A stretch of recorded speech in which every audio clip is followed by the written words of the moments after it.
महल के चारों तरफ ढूंढो, शत्रु यही कहीं होगा। हाँ हाँ ढूंढो। हाँ।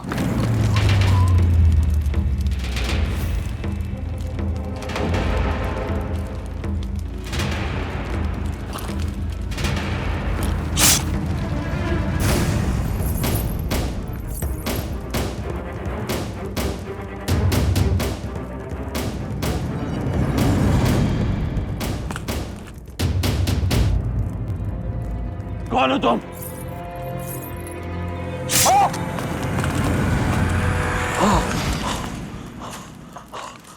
भूल गए सिंहदंत, इसी तरह तुमने हमारे बाबा को मारा था।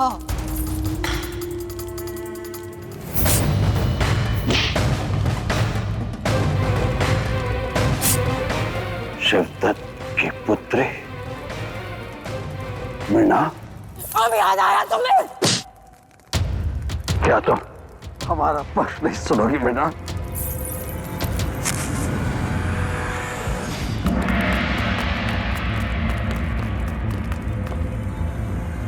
पिताजी, पिताजी, पिताजी, पिताजी। सिंघदान, आप चलिए हमारे साथ। छोड़ो हमें सुलोचना, हम आपकी जान खतरे में नहीं डाल सकते।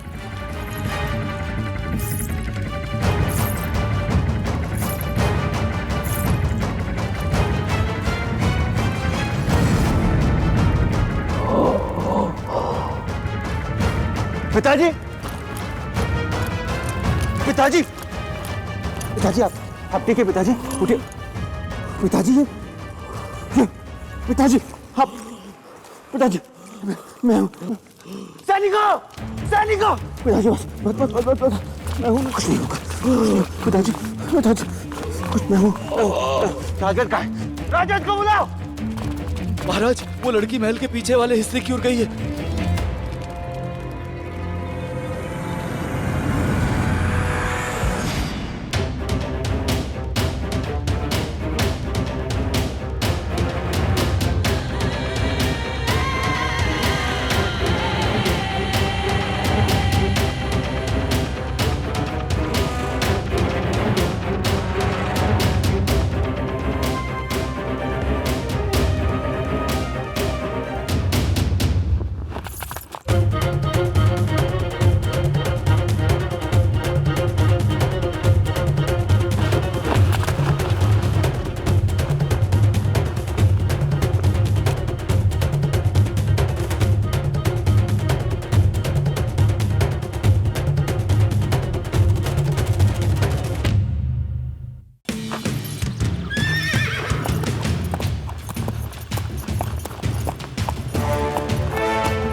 मैं इसे रोकती हूँ। तुम उसे अकेले नहीं रोक पाओगी सुलोचना। अगर रोक नहीं पाई तो इसका रास्ता भटका दूंगी। आपका एक आभूषण हमें दीजिए। आप हमें नदी के किनारे नाव के पास मिलिए। आप यहाँ से निकलिए, तब तक हम इसे भटकाते हैं। चलो।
निशाने का चूकना पृथ्वी वल्लभ की समझदारी थी या उसकी भूल? उसकी भूल है, ये ऐसा मैं मान नहीं सकता। अगर मालवा के सेना प्रमुख ने मालवा के शत्रु को छोड़ा है तो उसके पीछे कोई बड़ा कारण रहा होगा। उसका उत्तर तुम्हें राज दरबार में देना होगा पृथ्वी। तुम समझ नहीं रहे हो पृथ्वी। तुम्हें ना चाहने वाले इस बात का इंतजार कर रहे हैं कि तुम कब एक गलती करो और वो सिंहासन पर तुम्हारे अधिकार से तुम्हें वंचित कर सकें। सिंहासन पाना कभी भी मेरा ध्येय नहीं था गुरुदेव। मालवा को सुरक्षित रखना तो तुम्हारा ध्येय था ना।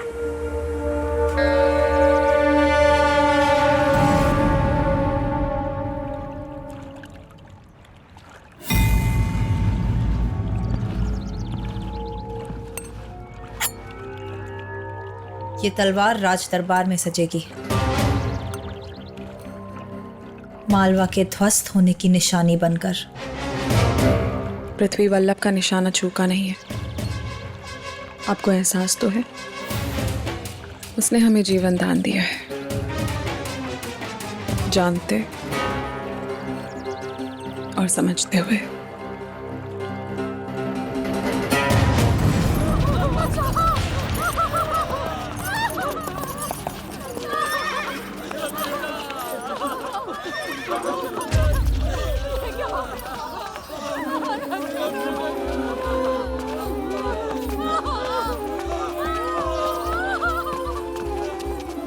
राजकुमार, मेरी बेटी नहीं मिल रही है। कुछ ही क्षणों पहले वो यहीं पर थी। 15 दिनों में उसकी शादी होनी है। उसकी ये इच्छा थी, उसकी शादी का जोड़ा इसी रंग महोत्सव से खरीदा जाए। महाराज, मेरे पति आप ही की सेना में सैनिक थे महाराज। किसी को बचाने गए थे महाराज। घर तो जलकर राख हो गया महाराज। अब मैं उन्हें कहाँ ढूंढूं महाराज? महाराज बताइए ना महाराज, कहाँ ढूंढूं? महाराज, मेरे पति को ला दो महाराज। महाराज, मेरे पति को ला दो महाराज। महाराज, मेरे पति।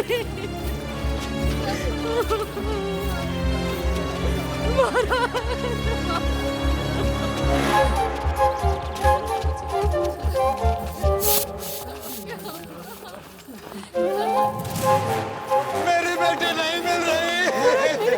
अभी की सेना थे महाराज। 15 दिनों में उसकी शादी होती है। महाराज बताइए ना महाराज, मैं कहाँ ढूंढूं? उसकी शादी का जोड़ा इसी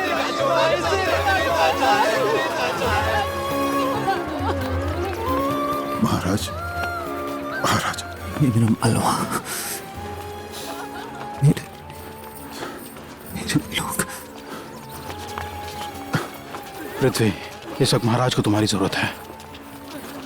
पृथ्वी, आपको जाना चाहिए। मैं सब संभाल लूंगा। आप बिल्कुल निश्चिंत रहें। आप जाएं। मेरा मालवा। हमारे कई बार मना करने पर भी पिताजी ने हमारी एक न मानी। अपने दत्तक पुत्र की बातों में आकर कर दिया आयोजन रंगोत्सव का। हमारे शत्रु राज्यों को इसी अवसर की प्रतीक्षा थी ताकि वो किसी तरह से मालवा में प्रवेश कर सके। पृथ्वी वल्लभ के प्रति पिताजी के पुत्र मोह का परिणाम है ये कि मालवा में आज उत्सव की जगह मातम मनाया जा रहा है। बात तो आपकी उचित है। आखिर आप उनके उत्तराधिकारी हैं, उन्हें आपकी बात सुननी चाहिए थी। ये केवल आपकी कल्पना है। पिताजी की दृष्टि में हम उत्तरदायित्व का निर्वाह न करने वाले एक नासमझ व्यक्ति हैं इस राजवंश में। पूरे मालवा में उन्हें केवल पृथ्वी ही दिखाई देता है जो समझदार, बुद्धिमान, सर्वगुण संपन्न। उसी पृथ्वी वल्लभ के कारण आज मालवा में शत्रु हमारे सर पे तांडव करके चली गई। हम देखते रहे। कौन समझाएगा पिताजी को कि आज जो मालवा में जानमाल की क्षति हुई उसका कारण उनका दत्तक पुत्र है। आप किंतु महाकाय, किंतु परंतु जैसे शब्दों के प्रयोग करने का अवसर नहीं है ये उचित अवसर है सदा के लिए अपने रास्ते के कांटे को जड़ से उखाड़ फेंकने का। ये उचित अवसर है मालवा में जो कुछ भी हो रहा है उसका दोष पृथ्वी पर डालने का। इसी में बुद्धिमत्ता है और यही यथार्थ है। जिससे महाराज भी आंखें नहीं फेर सकते।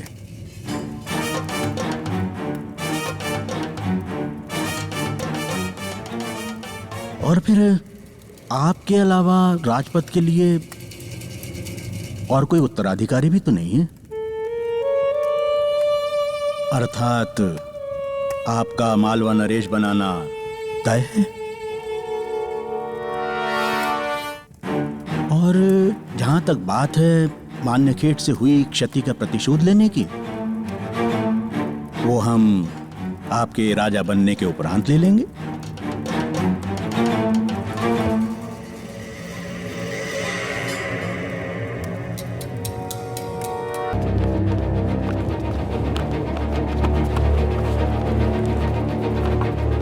सैनिकों,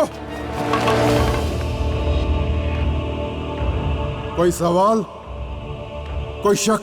अफवाह है मुंजराज कि आप इस विनाश के कारण हैं। सैनिक,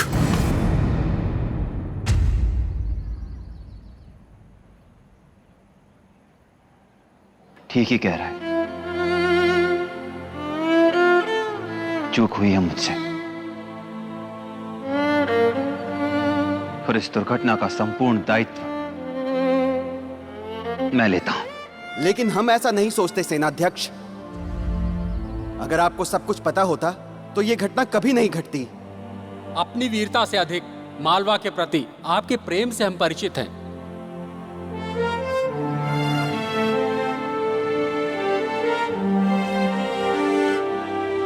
और मैं भी यही चाहता हूं। मैं भले ही आपका सेना प्रमुख रहूं या ना रहूं, लेकिन अपनी मिट्टी, अपनी धरती, अपने मालवा के प्रति आप सभी का प्रेम और आस्था इसी प्रकार बरकरार रहनी चाहिए।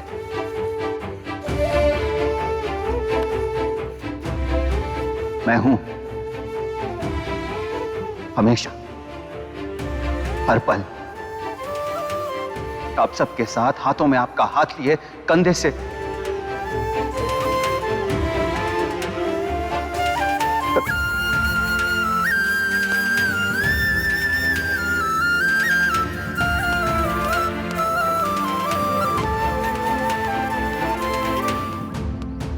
राज्य धू धू कर चल रहा है। हमारी सैनिक क्षमता आधी होगी। हम मेहमानों की सुरक्षा क्या करें? हमारी अपनी सुरक्षा पर प्रश्न चिन्ह लग गया है और सबका जिम्मेदार सिर्फ एक ही व्यक्ति है, पृथ्वी वल्लभ। पृथ्वी वल्लभ गलती से भी ये भूल नहीं कर सकता। ये गलती नहीं, गुनाह है, राजद्रोह है। सच ही तो कह रहे हैं सिंधुराज। पृथ्वी ने ही जिद की थी कि रंगोत्सव हो। अरे मित्रों की बात अलग है, पर शत्रुओं को भी निमंत्रण भेजा और उसी रंगोत्सव ने समस्त मालवा के रंग को धूमिल कर दिया।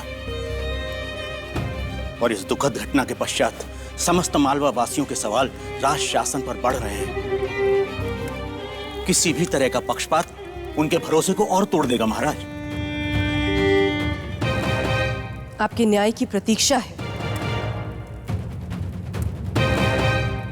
पृथ्वी को इसी समय सेना प्रमुख के पद से निष्कासित किया जाता है।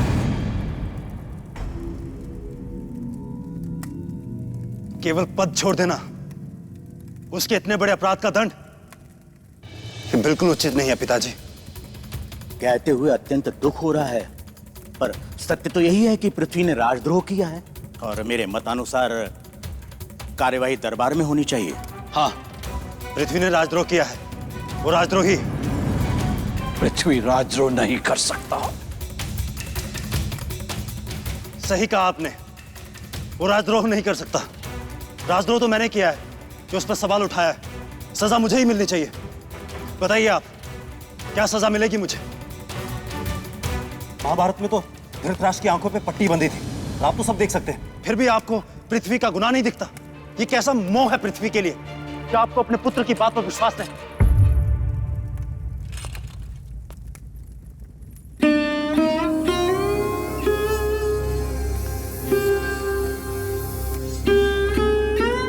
तटस्थ होने की आवश्यकता है, नहीं तो क्षमा कीजिएगा महाराज, लोग तो यही कहेंगे कि आपने पक्षपात किया है। घड़ा भर चुका है महाराज। अब अगर और कोई गलती की तो संपूर्ण मालवा डूब जाएगा।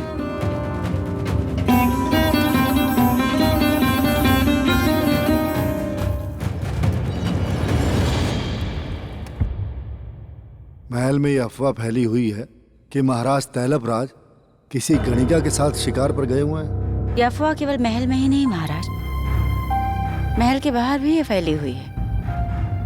मेरी तो ये समझ में नहीं आ रहा कि जब ये बात दीदी को पता चलेगी तो उन पे क्या बीतेगी। क्या ये बात मृणालवती भी जानती है? मृणाल को अगर इस बात के बारे में पता चला तो तूफान आ जाएगा। उन्हें तो मालूम ही होगा गुरुदेव। मानखेड़ की भला कोई खबर उनसे कैसे छिपी रह सकती है। और बात केवल आजकल की नहीं, हमने सुना है महाराज तैलब काफी समय से उससे मिलते जुलते हैं।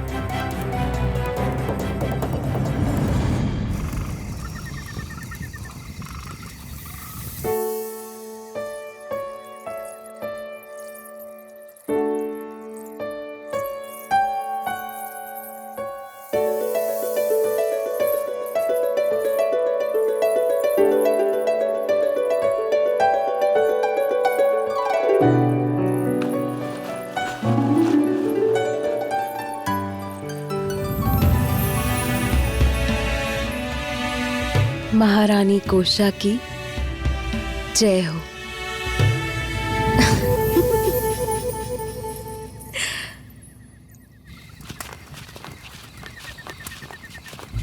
महाराज, एक तेंदुए को शिविर के पास देखा गया है। आका की कोई खबर?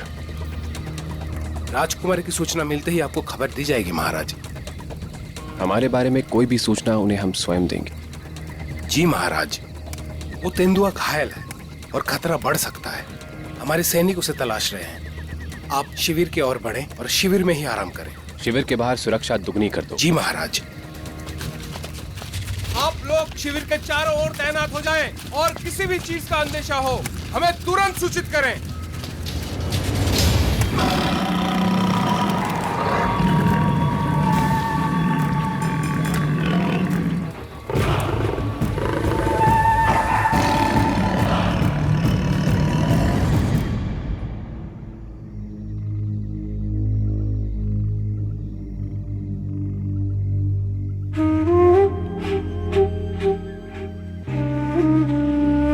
ये सब क्या है?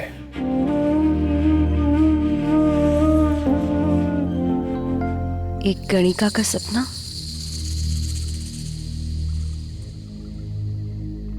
जो कभी पूरा नहीं हो सकता।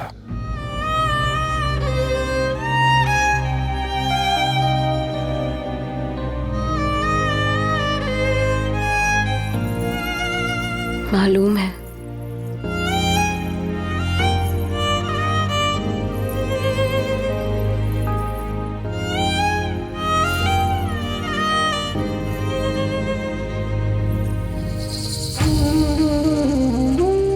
तो ऐसा सपना देखती ही क्यों हो?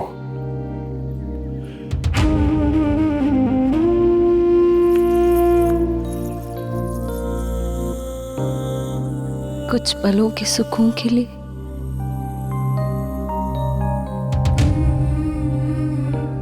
जो थोड़े वक्त में खो जाता है। आप भी तो कुछ पलों के सुकून के लिए हमारे पास आते हैं।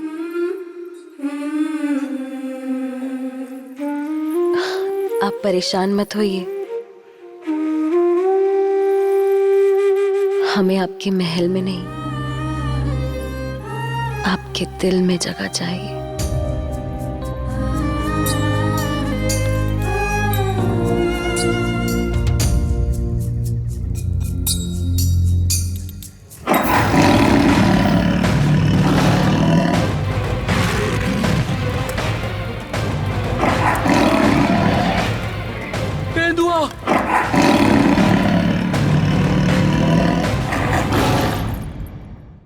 ये अंदर ना आ पाए।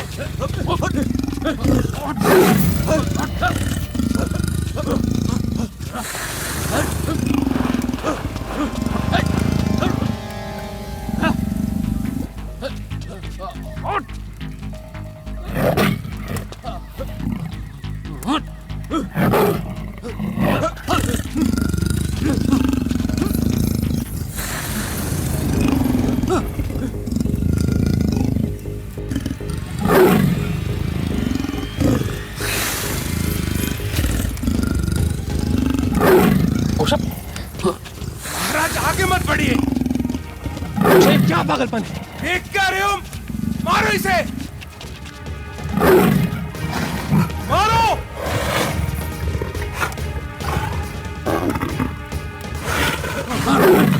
घोषाई क्या कर रही है?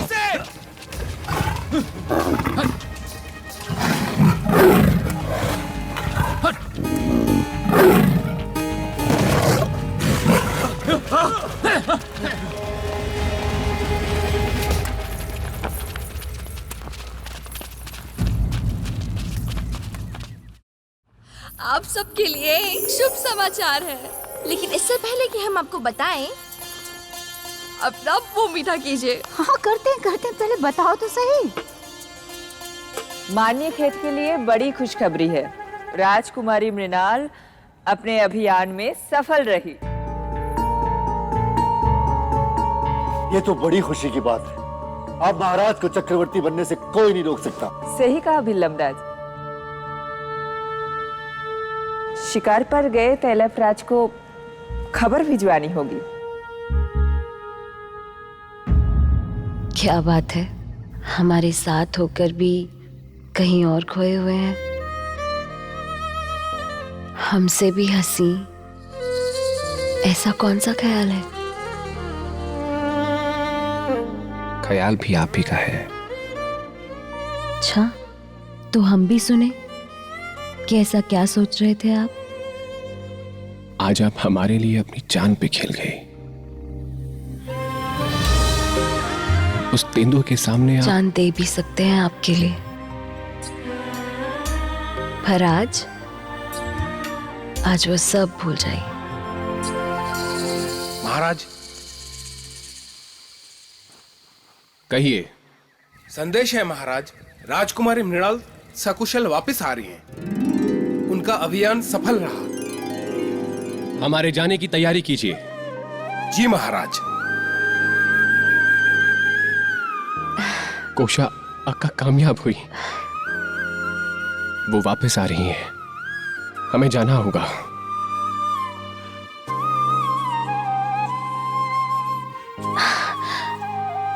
हम समझते हैं, आप जाइए।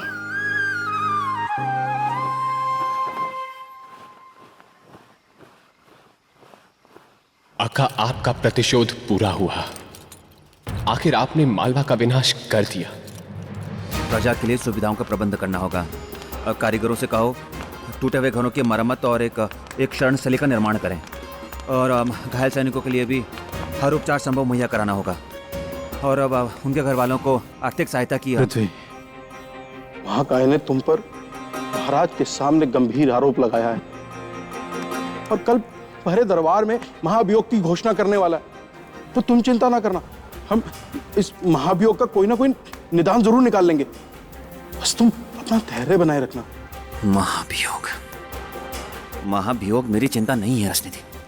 मेरे मालवा के लोग हैं जो भूख के पेट खुले आसमान के नीचे सोएंगे आज रात, और हमें यह सुनिश्चित करना है कि ऐसा ना हो। तुम महाभियोग की चिंता ना करो।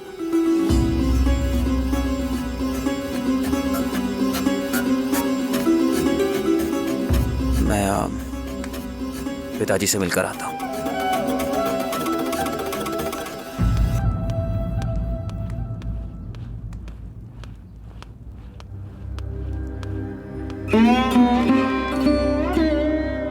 वर्षों से इन आंखों ने कोई स्वप्न नहीं देखा। इन आंखों में थोड़ी उम्मीद बची है। इसके आधार सिर्फ तुम हो पृथ्वी। मैंने निराश किया आपको पिताजी। बहुत बड़ी भूल हो गई मुझसे, इतनी बड़ी भूल जिसका भुगतान मेरा मालवा कर रहा है। तो क्षमा कर दीजिए मुझे।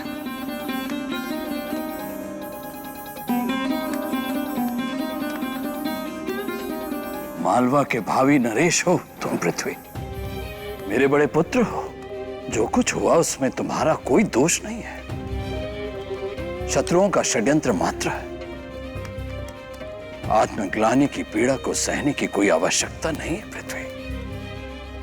इस समय है मालवा के बारे में सोचने का, भावनाओं में बहने का नहीं।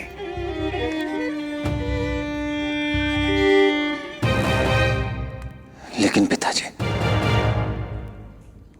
वो मान्य खेट की राजकुमारी,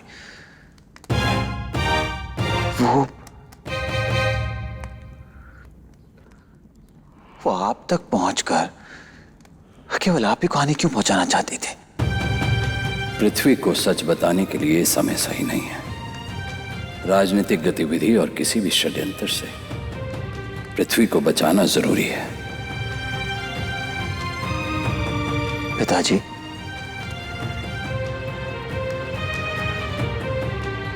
हमले का सत्य तो समय आने पर कल्लारी के गुप्तचरों से पता चलेगा, और अभी समय है मालवा के भविष्य के बारे में चिंता करने का। पृथ्वी, जानता आप क्या कहना चाहते हैं, लेकिन इस समय मैं केवल अपने दायित्व के बारे में सोचना चाहता हूं। मालवा के सैनिकों और आम प्रजा के लिए विश्राम स्थलों का निर्माण किया गया है। घायलों के लिए विशेष चिकित्सा शिविर लगाए गए हैं। और इस सब के बाद भी कल दरबार में तुम पर महाभियोग का प्रस्ताव लग कर रहेगा। पृथ्वी,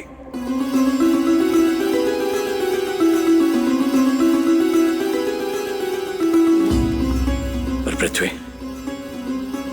तुम तब तक उस महाभियोग में अपना दोष स्वीकार नहीं करोगे जब तक वो प्रमाणित ना हो जाए। मैं ऐसा कैसे कर सकता हूं पिताजी?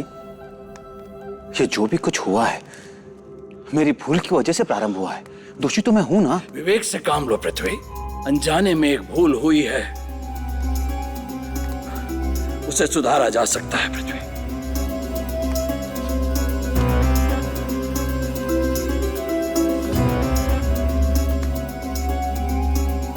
कल मुझ पर जो महाभियोग चलाया जाएगा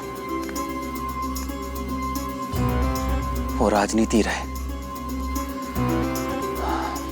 परिवार का हिस्सा ना बने। पिताजी,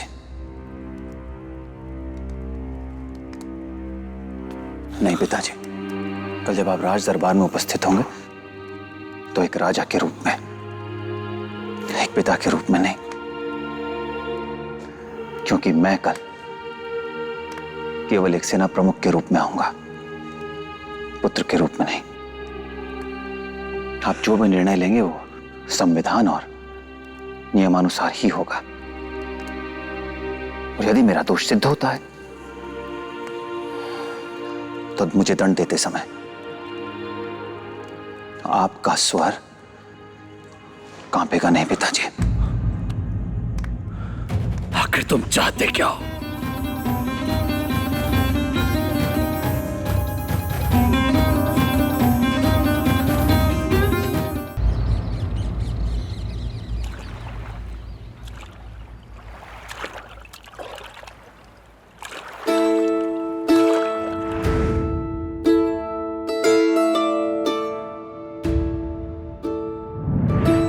आज ही पहचान हुई है हमारी, नए नए मित्र हैं, लेकिन आप चाहें तो अपना दर्द बांट सकती हैं मेरे साथ।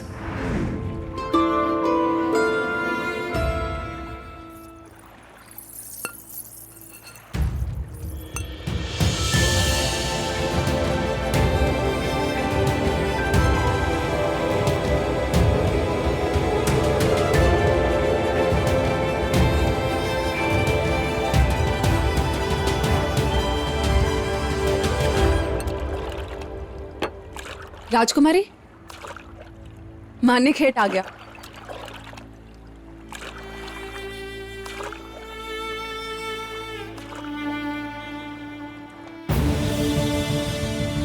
महाराज के आदेशानुसार अभियोग से पहले पृथ्वी को सेना प्रमुख के पद से निष्कासित किया जाता है।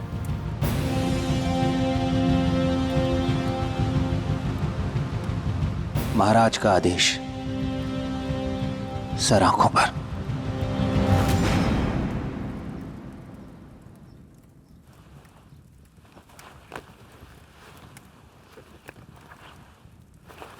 पृथ्वी वल्लभ, मालवा की रक्षा का वचन तो आप पूरा नहीं कर पाए, राजकीय अनुबंध से आपको मुक्त किया जाता है।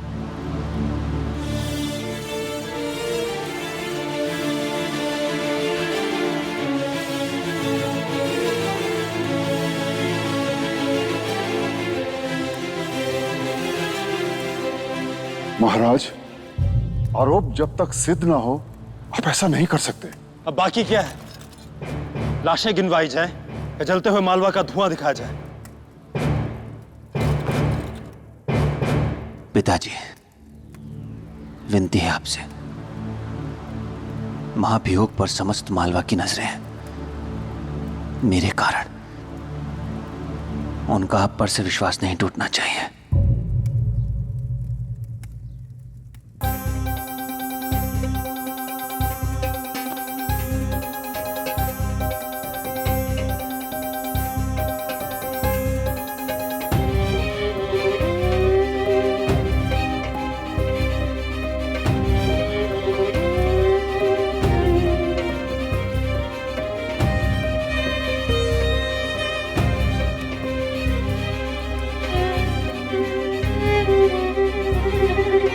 ये दौर आते हुए बहुत पीड़ा हो रही है कि पृथ्वी की गलती से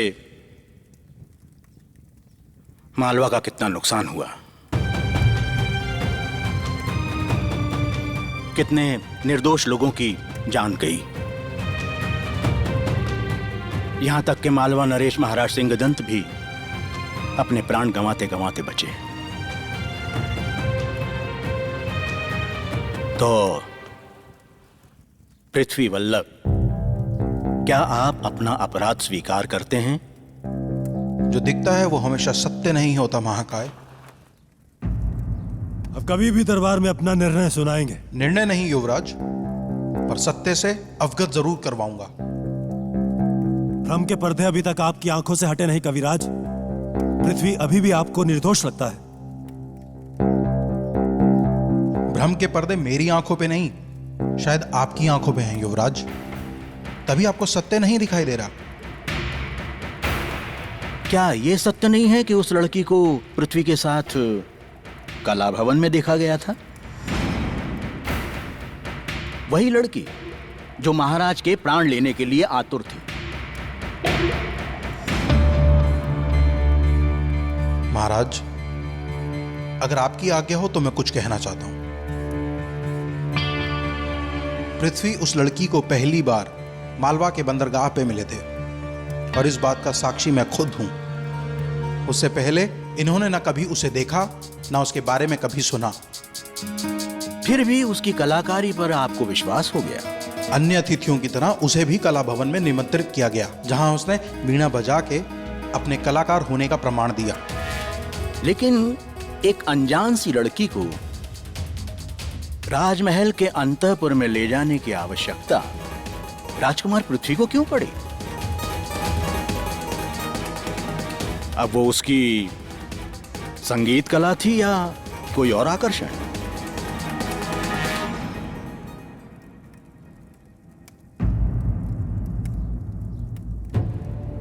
मुझे गलत नहीं समझा जाए महाराज, मैं पृथ्वी के चरित्र पर आक्षेप लगाने की हिमाकत नहीं कर सकता। सत्य तो यह है कि कला मनुष्य की कमजोरी है, जिसमें उलझकर वो अपना कीमती समय व्यर्थ करता है और अपना लक्ष्य खो बैठता है। आशय स्पष्ट करें महाकाय। आशय यही है महाराज कि जिस कला को पृथ्वी बढ़ावा देने की बात करते हैं उसी ने उनको भटका दिया। जिस रंगोत्सव में शत्रुओं को मित्र बनाने का प्रयास कर रहे थे, उसी उत्सव में वो शत्रुओं के षड्यंत्र के भागीदार हो गए। हम तो पहले से रंगोत्सव के आयोजन को लेकर आश्वस्त नहीं थे। देखिए मालवा नरेश, हमारा भय मालवा की तबाही के रूप में सामने आया है।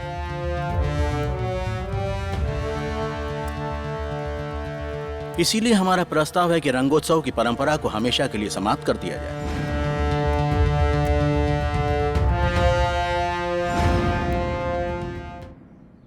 जो भी घटना घटी उसका संपूर्ण उत्तरदायित्व मेरा है और उसका जो भी परिणाम उसे भुगतने के लिए मैं पूर्णतः तैयार हूं। लेकिन ये रंगोत्सव को प्रतिबंधित कर देना, राज्य को कलाविहीन कर देना, ये इस बात से मैं सहमत नहीं हूं महाकाय। हम राजाओं का इतिहास खूनी से तो लिखा जाता रहा है आज तक। हत्याएं, युद्ध, नरसंहार, षड्यंत्र, इन सबसे भरा पड़ा है हमारा इतिहास। लेकिन मालवा का इतिहास कला और संस्कृति का इतिहास होगा, सभ्यता का इतिहास होगा।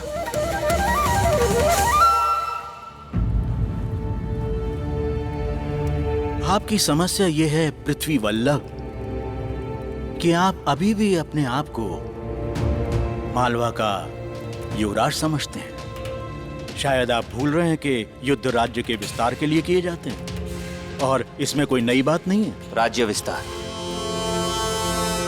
युद्ध कभी भी राज्य के लिए नहीं बल्कि राजाओं के अहम और महत्वाकांक्षा के लिए लड़े जाते हैं। और राज्य कभी भी युद्ध से नहीं बल्कि सभ्यता से, संस्कृति से जोड़े जाते हैं, कला और जनजीवन के मूल्यों से जोड़े जाते हैं। आने वाली पीढ़ी हमें नरसंहार में नहीं ढूंढेगी बल्कि कला के अवशेषों में पाएगी, लोक गीतों में पाएगी। तो शत्रु की मदद करना, अपने ही राज्य को दुश्मनों के हवाले करने में कौन सी कला है? सत्य है, मुझसे राजकुमारी मृणाल को पहचानने में चूक हुई है, लेकिन यह भी सत्य और इस बात से तुम भली भांति परिचित हो मेरे भाई कि अगर मुझे शत्रु की पहचान पता होती तो उसका स्वागत पृथ्वी की तलवार करती।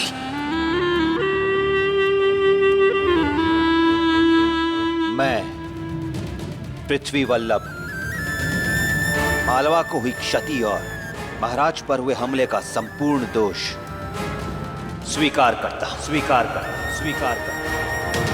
महाराज, पृथ्वी ने अपना अपराध स्वीकार कर लिया है और हमारे मालवा की परंपरा रही है कि किसी भी सजा पाने वाले को मृत्युदंड नहीं दिया जाता। इसीलिए मेरा प्रस्ताव है कि पृथ्वी को देश निकाला दे दिया जाए।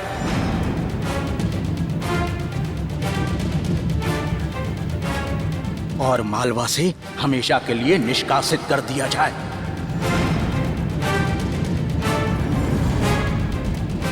मैं पृथ्वी वल्लभ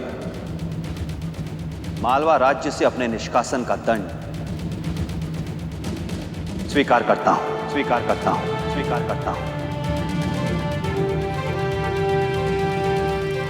जानता हूं इस दंड के अनुसार मेरा ना केवल मालवा राज्य से कोई संबंध शेष रहेगा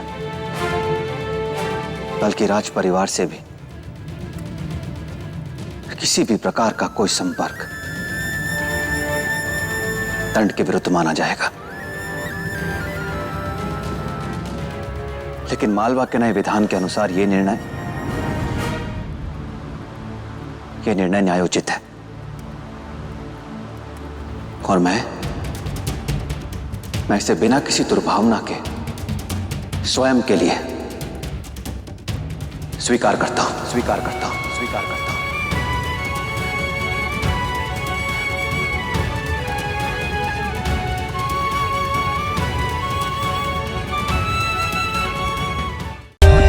For more updates, subscribe to our channel, click the show links and enjoy watching the videos.